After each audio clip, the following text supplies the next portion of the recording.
Hi, everybody. This is Charles Hoskinson broadcasting live from warm, sunny Colorado. Always warm, always sunny, sometimes Colorado. Every now and then, something truly extraordinary happens in the world of aerospace. And today was a very special day in the world of space flight. So let me share my screen real quickly. This was the day that Starship launched. Give you a sense of how big this vessel is. It's the average height of a person. The New Shepard suborbital. It's from Blue Origin. I believe that's the rocket that William Shatner went up on into space. The Falcon 9, which is the stuff that you see landing on a pad. When my dad was a kid, he saw the Saturn V launch, and this is what took us to the moon. And this is a proposed platform to take us there as well. Starship, by far, is the biggest, 394 feet. In fact, to give you another view, this is the Statue of Liberty, and this is Starship, just to get a sense of how big this rocket is. It is just truly gargantuan. More than 30 engines, methane fuel, a ton of innovation across the platform. So it's not just, hey, they built a giant rocket and we're going to see if we can take off with it. It's a platform, meaning that they're going to use it just like the Falcon 9 for the same type of operating conditions. So reusability, low cost fuel, huge cargo capacity. And there's a very good probability if they continue the trajectory that they're on that Starship will be the platform that takes us to the moon and beyond, meaning there's a good probability that this could be the platform that takes us to Mars. Now, today's launch, what was really extraordinary is the parallel reality between what the media and those who hate Elon Musk and SpaceX versus the company. So prior to the launch, SpaceX itself said the definition of success is it clearing the pad and us getting flight data. Anything else is gravy. It's icing on the cake. Doesn't have to happen, but it's not success. So Starship cleared the pad. It took off. It had some struggles here and there. And it's very clear there's an enormous amount of flight data that they're going to go pour through and huge amounts of improvements that will be made to the platform. Now, they obviously, with these missions, try to go as far as they can to gather as much data as possible. So Starship failed on separation. So rockets are built in stages, and when you burn one stage up, it separates, and the next stage opens up, and then the top of the rocket is what gets into space. So that separation didn't happen, and the rocket went into kind of a catastrophic spin, and RUD happened, so it broke up. So instead of saying wildly successful mission, the Starship has successfully launched, gathered all the data, and they're moving forward with their plan. First post out of the Washington Post is Starship explodes. Now, normal people reading that headline, seeing the videos would say, oh, it's a failure. And this brings up a broader point in where we're at in innovation. It's really unfair to companies and innovators who tell you up front what the definition of success is for how they're spending their money, and they're following a tried and true systematic approach for them to be successful and then say that they failed because you've decided arbitrarily to change the rules after the fact. But that's where we're at right now. We don't really have any heroes left. We don't really have anything to aspire to. Everything is political now. This is a monumental engineering achievement. Just take a moment to think about it. A private company led by great engineers literally constructed a space vehicle themselves with their own money that rivals the greatest scientific accomplishment of the United States of the 20th century. The Saturn V program, the Apollo mission, required 1 million people. And it took 10 years to get to the point where they were able to launch that rocket and get to the moon. And Starship can replicate a large chunk of that as the launch vehicle.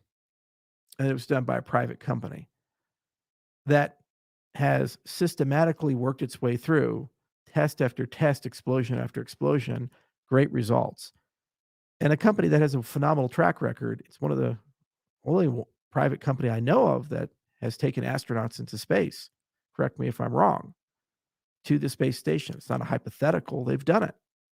But because of a political distaste for the leadership of that company, we can't acknowledge in the mainstream media that this is a great success and a great achievement and be collectively proud that somebody managed to do this. It benefits every person in the world to make humanity a multiplanetary species and to open up space and to be able to use space to continue to grow us and create redundancies in the event that for something happens, like an asteroid strikes the Earth or a virus breaks out and kills us all. It's pretty good for humanity to take these steps forward. And this was an amazing day, an amazing morning, and it's marred by cynicism. I recall when William Shatner went to space with Blue Origin, another great company that's doing phenomenal work. And instead of people getting so excited that someone so old, who's in his 90s, was able to actually go into space, a Starship captain, and we should all be so excited that someone was able to do that. It was made into a joke by late night television, a mockery. It's not really healthy cynicism. We don't get to feel the winds anymore, and then we wonder why we have a mental health crisis. We wonder why so many people have anxiety disorders. They feel alone, they're damaged, they're depressed, they have problem relating to people, and they're toxic as hell, and they're angry all the time. Why? Because society as a whole is making everybody sick. As society as a whole, the way that we're going about things, thinking about things, viewing things, we're not allowing ourselves to share common humanity. Everything is in its buckets and its silos. And it's quite relevant to the cryptocurrency space. Everything always goes back. Our space is not unique. We're caught up in all of this. We have so much tribalism and fractions and affections and fractious thinking, silos, all these things. And we hate each other because of it. So when somebody in the industry does something great, like the success of the ZK EVM, and I congratulate Vitalik for that, people can't comprehend that that's an actual sincere congratulations, and they say he's being cynical or sarcastic. And when we do something great and another founder acknowledges it, occasionally they do, believe it or not, then people think it's got to be a trap or a lie. It's inconceivable that we can wish people well and take some pride in the great things that they do, even if those people are competitors. So this should be a great day. And I think for all the people at SpaceX, it is. On the horizon over the next few years, this platform is not only going to evolve, it's going to become a workhorse that will carry thousands of satellites, astronauts, and complex space vehicles and components to space. And its cost of operation will be orders of magnitude lower than Saturn V. That is pure innovation. And there's just a lot of wonderful engineering, great design ideas, and forward thinking with what they've been able to accomplish here today. So, an overwhelming success, but a great reminder of why we have the problems that we have today and what we need to do moving forward. It's become increasingly clear to me that the media is captured in the United States and abroad. And it's no longer an entity that calls truth to power. It's no longer an entity that has any modicum of objectivity. It's basically just a cesspool of trend following, yellow journalism, bias and polarization, and rage porn. Makes you angry every day. It's all they're there for. They're not there to inform you. And they demonstrate that time and again by their behavior. They also demonstrated time and again that the media hates freedom of speech and it hates open access to information. Apparently, we, the unwashed masses, are not allowed to know unless we're told by them what the truth is.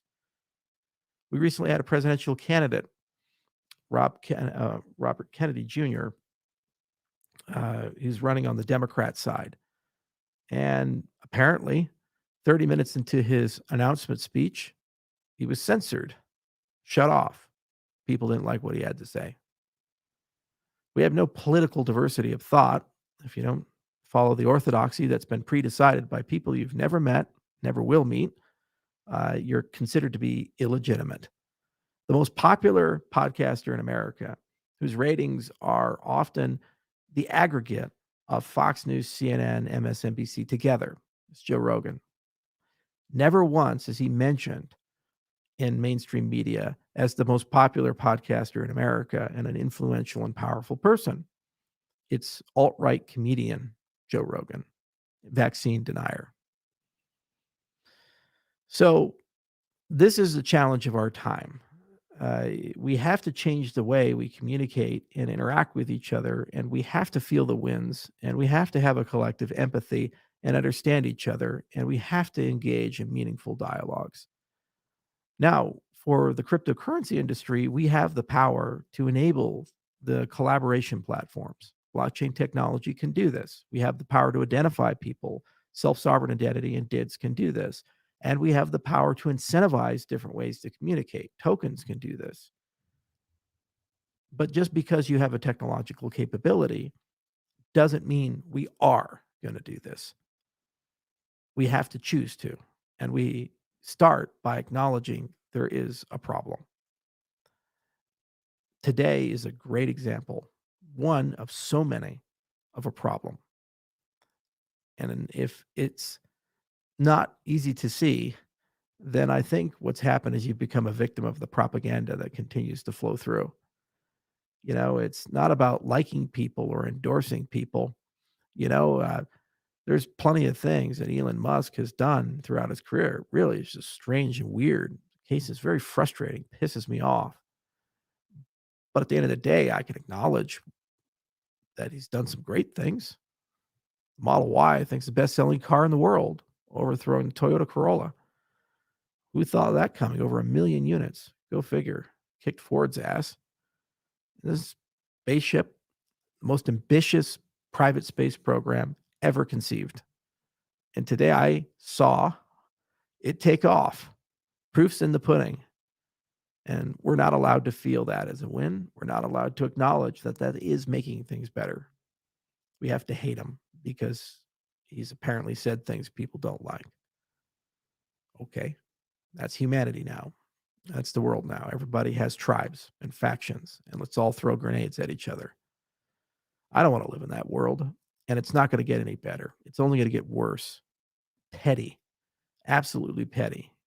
And for the craziest reasons, people are going to be basically excommunicated from mainstream society. I don't like our gatekeepers. I don't like our institutions. And I think our industry as a whole has exposed how corrupt they really are and how the depths they're willing to go to keep on to power.